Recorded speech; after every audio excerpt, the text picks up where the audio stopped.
straight into it, not messing around. Was this a penalty? When we look at that, we can see that clearly Rasmus Hojlund has a tug, a pull on Rodri's shirt. Now the ball has been crossed. It's a dead ball situation.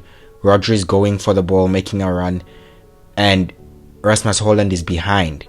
He's been left behind. He's trailing. He's panicked. He's put his hand on Rodri. That's a foul. That's a foul anywhere else on the pitch. It's given, and because of that, it's a penalty. It is a penalty. We can't have too many complaints about this in a time where we live in an era of VAR, where things can be seen, nothing can be missed, especially when it comes to dead ball situations. Specifically when it comes to dead ball situations, set pieces, corners, free kicks, these things will be looked at. Now, I must say the frustration is that yes, Rasmus has a pull on Rodri. Rodri goes down, the penalty is given.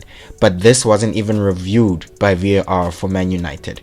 Rasmus Hojlund was clean through on goal almost, and Gabriel had a pull on him. Man United have had, let's be fair, Man United have had some horrible penalty decisions not given for them, and that I agree with completely. The Premier League has been causing an injustice to Man United, but it's not just that. I feel like the Premier League refereeing as a whole is bad, because we also know Man United have benefited from referees' decisions. From literally the first game, the Referees Association issued out an apology saying it apologized to Wolves, that it should have been a penalty late on, which could have meant that Man United don't win that game.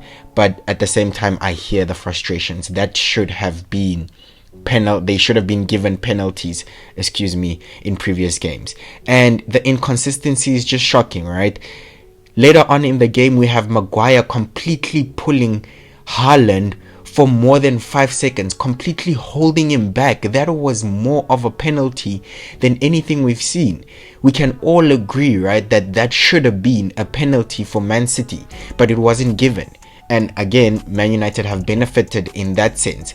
But in a way, I completely hear the frustrations, but we cannot blame this loss on the referees. We really cannot do that. Now, someone can say that KG, Rasmus Hojlund, was through on goal.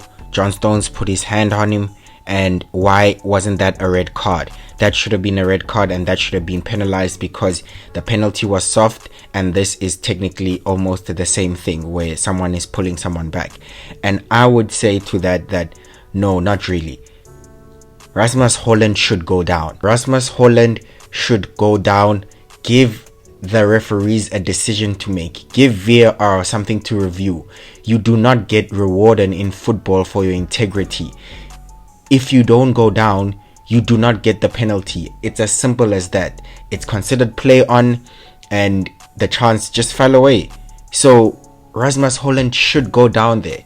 Go down and let's look at it, and then everything can be discussed. But if he doesn't go down, play will continue. It's play on. Whether or not he scores then becomes irrelevant.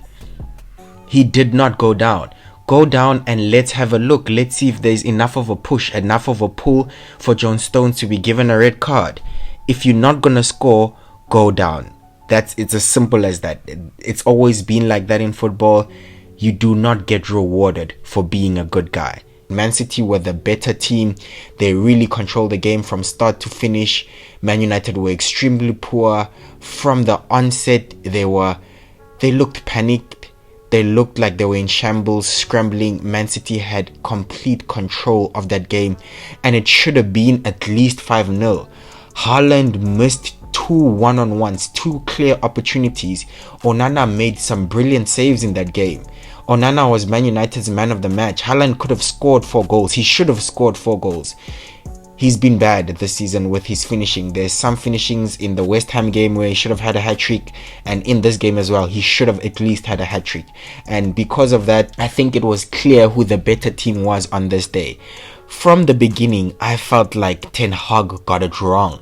From the lineup, you could already start poking holes, especially that defense is not strong enough to cope or handle Man City. The problem in Man United was not Ronaldo.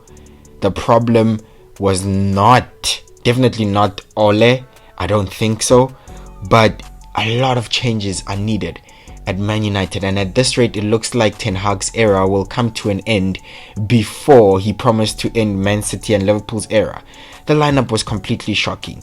Eriksen completely thrown in the deep end. I do not understand that setup in midfield.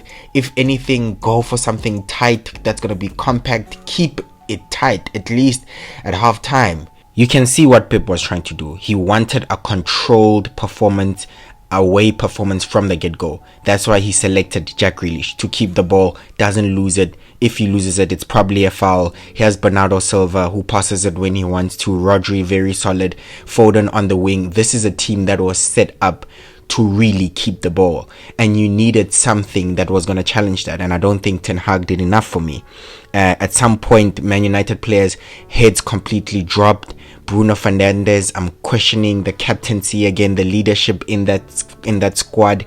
I really do not understand how it's so easy for Man United players to look like they just gave up, like they're not trying anymore, lost their heads completely, making rash tackles. Anthony comes on and he's lost it. He's already lost it, and he's only been on the pitch for 5 minutes. Gets carded. Bruno gets carded again for complaining, as usual, again against the big teams. Then we'll start criticizing the effort and the will of these Man United players.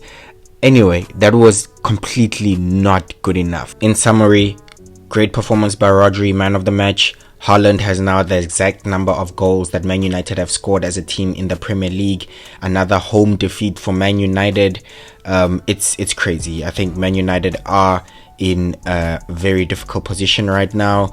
Attackers are not looking very bright, not good enough from the attacking players, all of them. And just like Chelsea, Man United are struggling. I don't know who's worse at this stage, but it's very clear that today Man United were completely embarrassed by Manchester City, completely dominated.